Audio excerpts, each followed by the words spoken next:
Jai Hind. Gentlemen, before I start, I must first extend my congratulations and felicitations to the air warriors who have done a wonderful, miraculous and brave acts during the battles which have ensued in our country. They have been an instrument of winning the battle as well as the wars. Please accept that. And thereafter, I must also make a mention of Vishal Sharma, who is there in front of me. He has been a go-getter as far as the issues of the armed forces are concerned. First, he had a group called Shaurya, and now he has further stepped up his activities to bring into focus the issues of the armed forces. And by the name 360 degrees views and analysis. I feel nice to present myself to him and project through him the issue which has been troubling me and the soldiers like me, the veterans and those in uniform. I do not, firstly, I must make certain, clarify certain issues that I do not have. The inside stories, or I am not privy to the government information or intelligence as far as the issues which I am going to address. But a man who has been following, a veteran who has been following the indications which are there around me, I have come to certain issues which compel me to put across to you certain issues.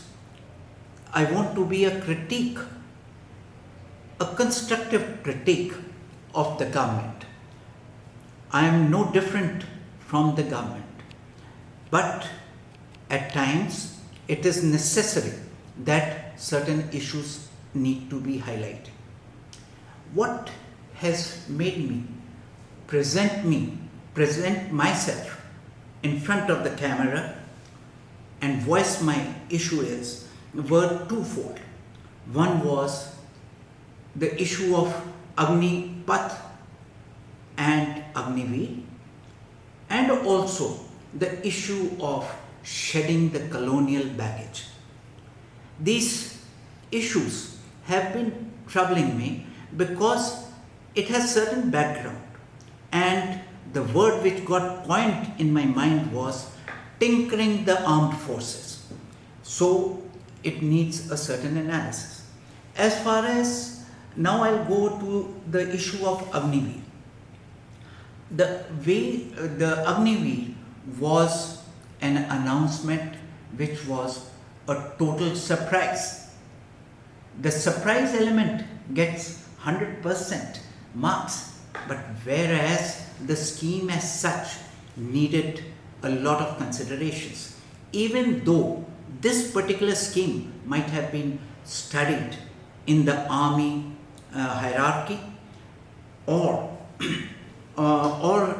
elsewhere in the defense security planning committee and such like establishments, but yet it needed a detailed examination as to what is happening on ground. Some of the key features which I got from the various documents which were posted either in the media, newspapers or other channels, it was very clear that they wanted that the army should be young, their soldiers should be young to carry out the task at hand. Then they also felt that this would provide greater jobs greater number of jobs as far as the youth is concerned, with a promise of good pay and a golden handshake with approximately 11 lakhs.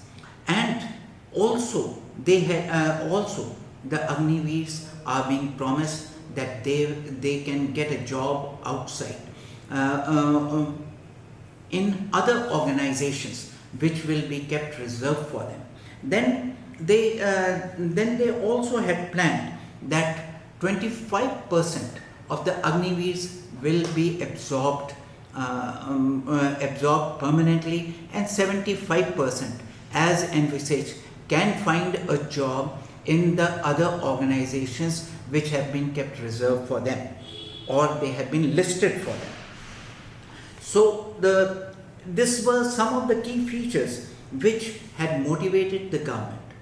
But there is a hidden advantage to the government also, because it has not mentioned anything about the pension which the Agniveers are going to get.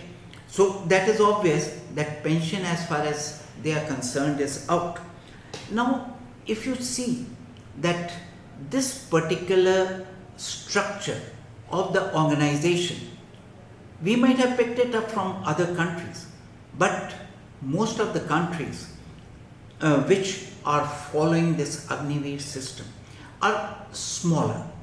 Their risk factor is less, and except probably USA, but USA has not been fighting on its borders. It has gone abroad and fighting the wars of their commercial as well as their strategic interest militarily. So, considering all these things, probably a cut and paste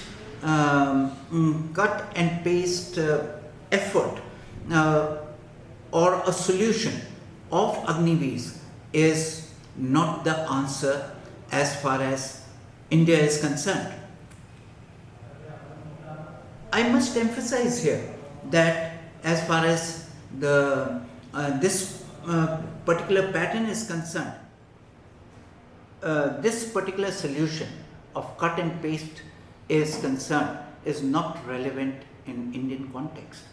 India, you see, it has got a different application as far as its manpowers are concerned, because the government or the cabinet, security cabinet, has identified that we have 2.5 front threat, that is China, Pakistan, as well as the internal disturbances which cannot be ignored at present. Considering that, it becomes important that the spirit of the Indian armed forces should be kept alive the way it was, because it has proved over various wars right from 1947 till date that the man still is very important, and it needs to be built up in morale as well as in its efficacy and effectiveness. So to that extent, the point that Agniveer was a necessity is, I think, somewhere misunderstood, and it needs a review. Then you see, as far as the Agniveer, some people have been justifying it by saying that we need a young army. Here I would like to say that Indian army was never old.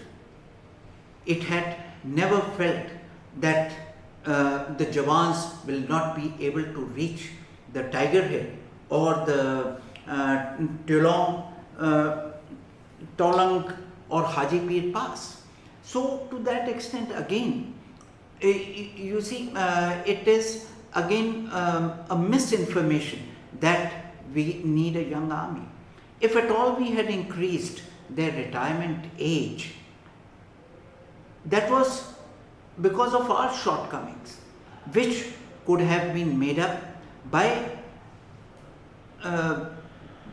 instead of increasing the retirement age, by passing on the same incentive to the Jawans who retired young.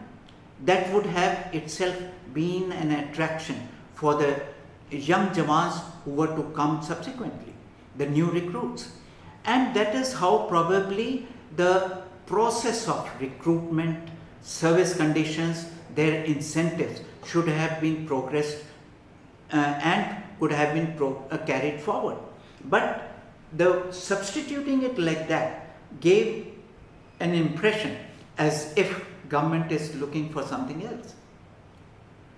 Doing away with pension, probably doing away with this pension has got highlighted that the government is interested in economizing on the funds, whereas I as a veteran feel that pension was one of the major pay package incentive. A soldier fighting on the front always felt even if he is not there, at least his family can be looked after handsomely. So from that angle, the economizing on a soldier's pension for funds to be used elsewhere is again a sort of decision which needs a review. And then you see, again, as far as the team cohesion is concerned, we say that 25% of the Agniveers will be absorbed and rest will have to be shed, and they will go to some other organizations. The first part, the 25% of what you train and 75% which will get shed off itself does not lead to team cohesion or team strength, I would say, because the majority of the trained personnel the organization is losing. So that does not stand to logic, and again it needs a review. So like that, if we keep on taking these points, including the 4 years tenure, for example, it has been debated adequately by highlighting that the 4 years tenure, in that say 6 months go in training the recruit in the regimental center, and then 6 months of leave. So what is left? 3 years, and 3 years in this squad post training and maturing him into to be an actual soldier, from recruit to an actual effective soldier who can follow the battle drills and battle procedures, is by the time he becomes an expert on that, his tenure is already getting over. And thinking psychologically, the person who after joining the army and he speculates that he will not be able to carry on, he will start unlearning what he is supposed to learn, and he will he as well as those who are about to leave and are not going to get absorbed, those at the 3rd year itself, they will start thinking of how to work out a way out where they can get a direct employment after leaving the army. So all these factors, you see, are leading to a point where it is felt that Agniveer scheme needs a review. You see, apart from these nitty-gritties, imagine the higher level of directions as well as assessments which are there in the media, are that at this moment, when there is disturbance on our borders and enemy like China has been breathing down our neck, both on the land as well as in the deep waters, the blue waters. We are disturbing the organizational structure of the armed forces, where the where the basic cohesion of the units or the formations will be undergoing a change, where the response of the Jawan will undergo a change because he is under pressure. And to alleviate that, it would have been better that we would have chosen a more appropriate time to think of a more optimum scheme than Agniveer. That is one. And apart from that, it also gives a political mileage to the opposition by saying that it is a sinister design of the present government to flood in the organizations like RSS from these cadres who leave the armed forces. So now at this juncture, giving such reasons to the nation are causing a disturbance. And to that extent, I would say that once all this thing is happening and Agniveer has happened, it would be better that the government should leave it to the armed forces to modify, reject, as well as accept the better aspects of this and make a more effective cadre of Agniveers. In that, the old concept of color service and things like that can also be brought in, so that the time-tested organizational structure of the armed forces is not disturbed. So I leave you at that, and in ultimate analysis, it is that the proposal of Agniveer should be reviewed and should be implemented with the past experience, and even if it has to be modified to say 75% of the whole proposal, it should be carried out. So this was as far as Agniveer is concerned. Now the next issue which has disturbed me or the veterans or the soldiers is the phrase shedding of the colonial baggage. Here I want to emphasize that Indian Army, or for that matter the complete armed forces, have not been carrying the colonial baggage, but it has been constantly reviewing it. It has, whatever was so-called colonial baggage has been done away with, whether it was a matter of daily routine, matter of customs. Where required, it has been done away with. The uniforms, the conduct of drills, word of command, and such like things, except probably the names which have been given to various organizations in training establishments like Panipat Company, in which probably it is a war between Lodi and Babur. So it is not really relevant. And that particular, these are the some sort of issues which can be reviewed. But otherwise, if you watch closely, whether it is the traditions, whether it is the customs, they have been done away with. Say at times it comes into criticism that what is the use of maintaining a piper band, whereas the thing is, it is no extra manpower to the establishment. They are supposed to be the nursing assistants of the battalion in war. They are trained for that also. Whereas they are doing a dual task of having a pipe band in a battalion, which is again a motivating factor.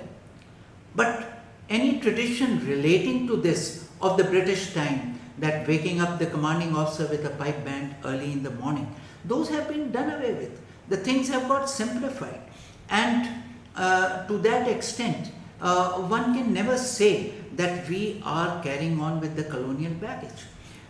Whereas it should be also, I need to clarify that as far as the battle honors, battle theatres, wherever they have been fought by the Indians, irrespective of whether it was British Indian Army or Indian Army, those battles are of valor and sacrifice. It is the Indian who have done their bit, and to that extent they cannot be done away with. That is the legacy of the armed forces, that the Indian Army soldiers, all the pilots, or the naval, under Royal Navy, the sailors have done their bit to capture or to win over the objectives which were tasked for. So that particular issue is not of colonial baggage, and they should be allowed to carry it forward. And that is the other aspect of the thing. So in a nutshell, I would like to say that just colonial baggage, we should not get obsessed with this phrase, because Indian Army or the other wings of the armed forces have been continuously evolving themselves, and that will continue to happen, and the nation should be rest assured of that, and so should the government. Otherwise we will be unnecessarily tinkering the armed forces for to detrimental to their morale. Now you see, the thrust has been totally on the tinkering of the armed forces.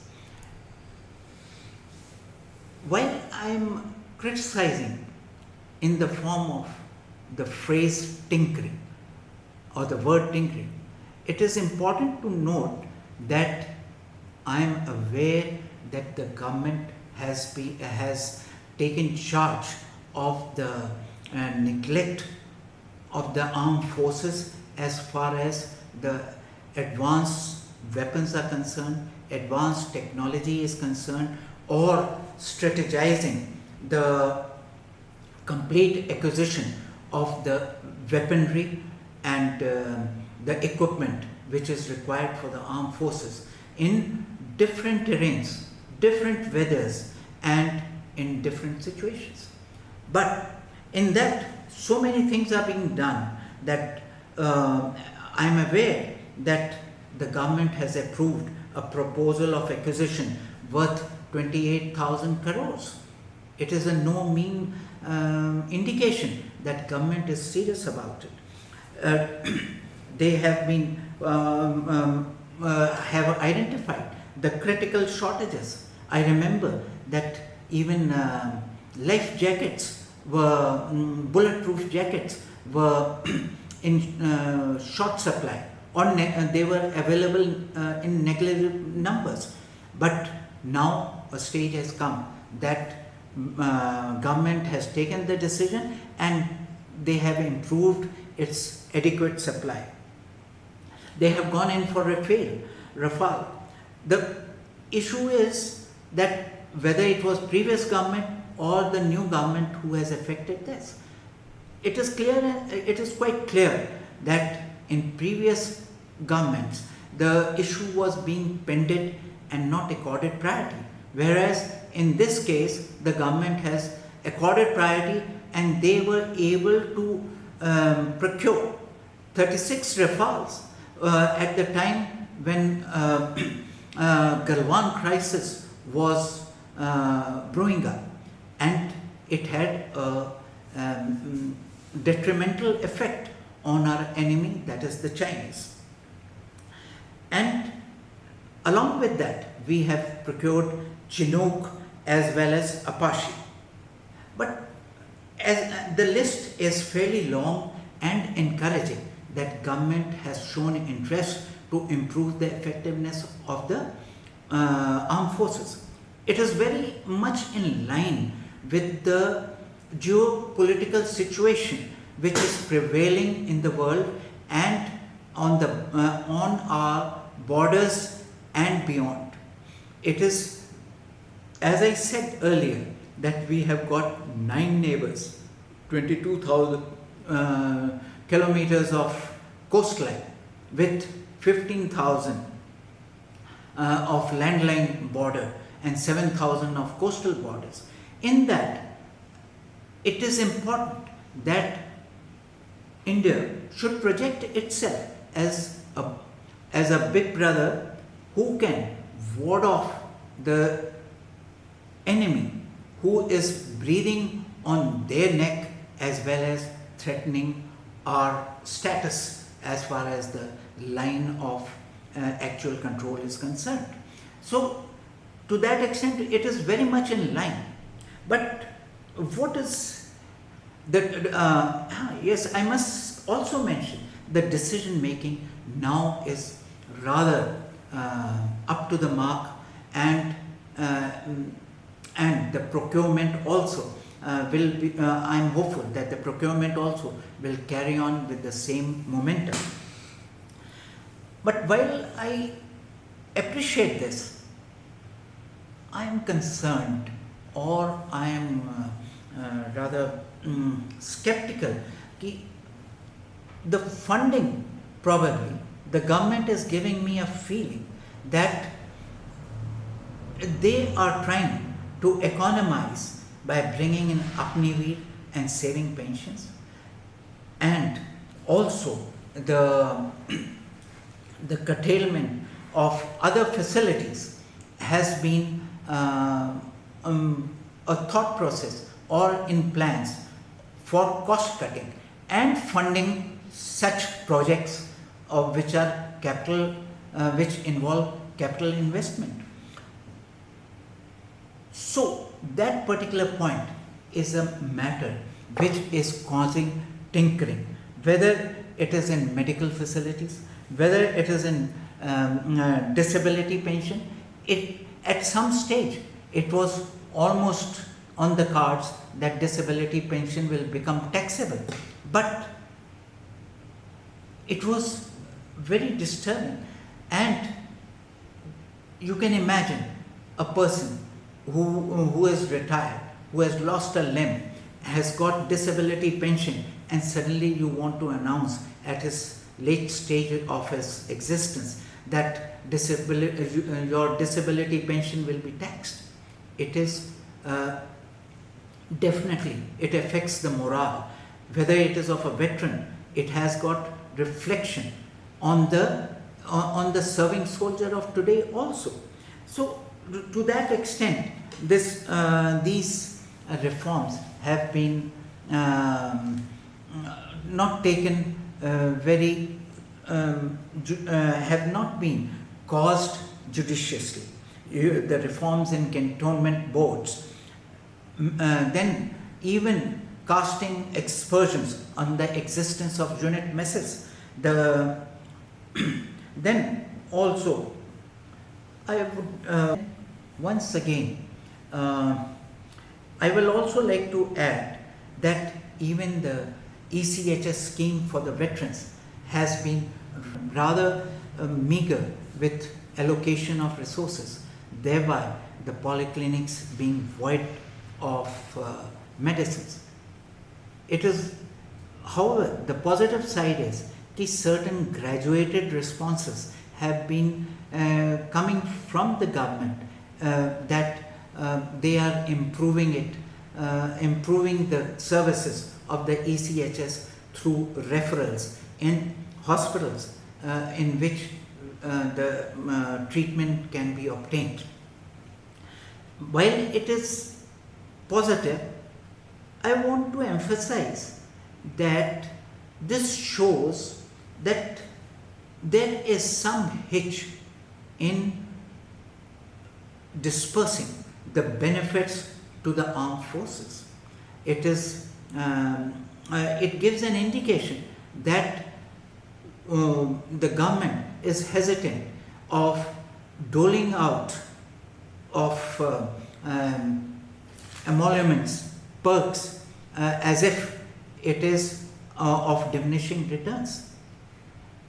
Whereas the Indian Army and the armed forces as such has proved itself in all situations as a thoroughbred organization which can support the national diplomacy, national plans, and win battles and wars. You see, similarly, I want to highlight another point. Though the armed forces as such know very well that unity in command, in unison with the other security forces inland is very important. But it gives an indication that the armed forces wings are being clipped and they are being equated with the central armed police forces, which is traditionally is incorrect. It can be a historical study may be carried out. A white paper can be produced by the government to examine whether the armed forces of the Indian Army should be treated as an institution of the nation and be considered as accordingly in the whole gamut of planning. Their participation in the government, their participation in the other aspects of functioning. After all, it is very much a part of the Indian social fabric. A stage has come where the Indian Army, the concerned ranks and file need to consider the prevailing situation of which gets highlighted between Hindus and Muslims. They need to study that, and their views need to be incorporated because they need to be well prepared so that 2.5, in that the 0.5 front can be taken care of at a suitable time frame. So far, it has been a apolitical organization, and therefore they have the moral courage as well as the fitness of their operation that they can carry out surgical strike both across the border as well as inside as and when required. So to that extent, my submission to the government would be that the Indian Army or the armed forces must be considered as an institution of the nation. They should be shored up to the status which they deserve and not be equated with the CAPF, though there has to be a total strategic understanding that the CAPF and the armed forces have to work in unison, but there cannot be one-upmanship. Here a stage had come that we, the armed forces, have been giving examples of CRPF, of the BSF, and other organizations regarding emoluments. It is one feels belittled by such a situation where we have to justify it. The recommendation of the previous chiefs as far as the anomalies in the 7th Pay Commission were concerned, I believe they have fallen on deaf ears or oblique consideration. My plea would be, it should be handsomely considered and awarded like that. You see, I must mention here, when I was talking of CAPF and the subtle difference between the armed forces and the other forces, I must mention here that the fallout of all these things have been in civil-military relationship also. It has got many aberrations which need to be resolved, though certain protocols have now been revised and have been updated, yet it needs to be effectively monitored so that the armed forces feel well placed, well heard. I would highlight in a civil-military liaison conference, say for example, we have been highlighting on the border settlements, whether it is in the east on the Chicken Neck or the Chumbi Valley, or in the west in the deserts. We have been highlighting the settlements which are there on the border, which are security risks. We highlight, we are heard, and thereafter it falls flat and the situation remains the same. And that gets further justified when we see the situation now as the Rohingya threat or the demographic disturbance in the demographic pattern of the country is concerned. It becomes obvious. Therefore, one would like to once again say that the armed forces must be heard on all issues of matters of security. Ladies and gentlemen, I would also like to add on that the appointment of Chief of Defence Staff is a step in the right direction. But when I read in between the lines or hear in the media, I feel that it is a much diluted effort to this particular appointment. What I perceive, apart from implementing theaterization of the armed forces or implementation of the Agnipath project or acquisition of the armed forces, it is very, very important that Chief of Defence Staff should consider himself as a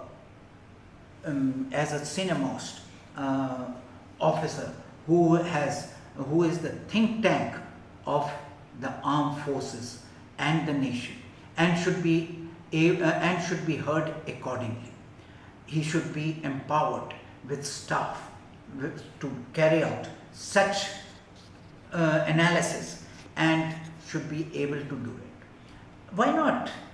Where is the hesitation of making him a 4-star general, calling him Chief of Defence Staff?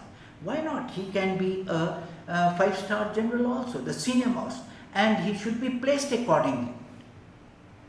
I don't think the government should be short-sighted, thinking that such an empowered military hierarchy will cause a coup or cause disturbance in the country.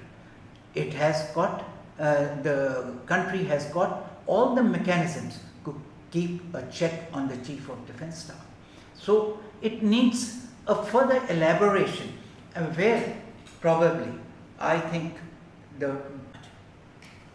so with this I finish my endeavor to project and highlight the case where the tinkering of the armed forces must cease straight away. And I end it with my slogan, Jai Hind.